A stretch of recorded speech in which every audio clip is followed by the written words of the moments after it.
Message to the churches. Episode 1, The Church That Lost Its First Love. The message to Ephesus, Revelation 2:1-7. Hey family, welcome to the very first episode of our brand new series, Letters from Jesus, Messages to the Seven Churches. If you're tired of surface-level Christianity and you want to hear exactly what the risen Lord is saying to His church today, you're in the right place.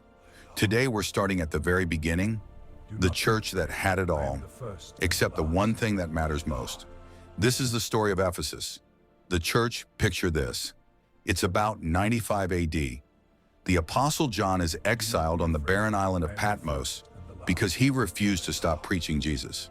Suddenly the glorified Christ appears to him, eyes like blazing fire, voice like rushing waters, and says, "Write what you see and send it to the seven churches." The first letter goes to Ephesus. Ephesus wasn't a sleepy little village. It was the crown jewel of the Roman province of Asia, a massive port city with over 250,000 people. The Temple of Artemis stood there, one of the seven wonders of the ancient world. Magic, idolatry, immorality, and wealth flowed through its streets. But right in the middle of all that darkness, God planted a church. The Apostle Paul spent 3 years there, Acts 19. Revival broke out so powerfully that people burned their sorcery scrolls worth 50,000 days' wages. Timothy pastored there. Tradition says John himself lived in Ephesus and cared for Mary, the mother of Jesus. This church had the best pedigree in the New Testament, and yet Jesus has something against them. To the angel of the church in Ephesus write, "These are the words of him who holds the 7 stars in his right hand and walks among the 7 golden lampstands. I know your deeds, your hard work, and your perseverance. I know that you cannot tolerate wicked people, that you have tested those who claim to be apostles but are not, and have found them false. You have persevered and have endured hardships for my name, and have not grown weary. Yet I hold this against you. You have forsaken the love you had at first. Consider how far you have fallen. Repent and do the things you did at first. If you do not repent, I will come to you and remove your lampstand from its place. But you have this in your favor. You hate the practices of the Nicolaitans, which I also hate. Whoever has ears, let them hear what the Spirit says to the churches. To the one who is victorious, I will give the right to eat from the tree of life, which is in the paradise of God."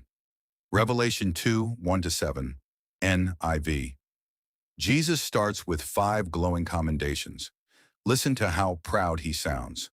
I know your hard work. They labored until they dropped. Your perseverance. They never quit when persecution hit. You cannot tolerate wicked people.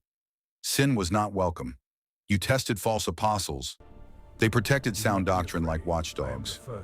You have not grown weary, 40 years in and still standing. And bonus, they hated the practices of the Nicolaitans, a group pushing compromise and worldly tolerance, just like Jesus did. On paper, this church was killing it.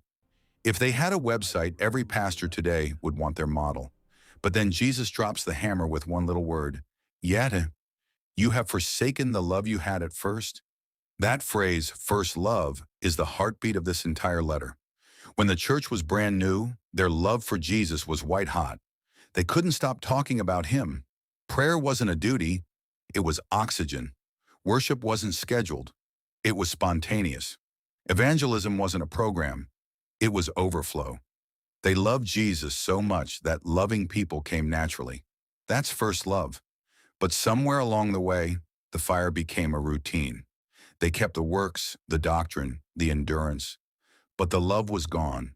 They were busy for Jesus, but no longer in love with him. And Jesus says that's not acceptable. His 3-step prescription is so simple, it almost hurts. Remember, go back in your mind to the day you first fell in love with Jesus. Feel it again. Repent. Admit it. Turn around. Repeat. Do the things you did at first, not new programs. The old passionate stuff. The warning is terrifying. If you do not repent, I will come to you and remove your lampstand. The lampstand isn't the building. It's the church's light, its witness, its power, its very reason for existing. Jesus can take the sign off the door while the building stays full. The church can still look alive on the outside, but Jesus has left the room. But the promise at the end is breathtaking. To the one who overcomes, the one who repents and returns to first love, Jesus says, I will give the right to eat from the tree of life, which is in the paradise of God. That's Eden restored. That's eternal intimacy with God. That's the reward for a heart that stays in love with Jesus. Church, this letter is not just for Ephesus in 95 AD. It's for every one of us right now. Is your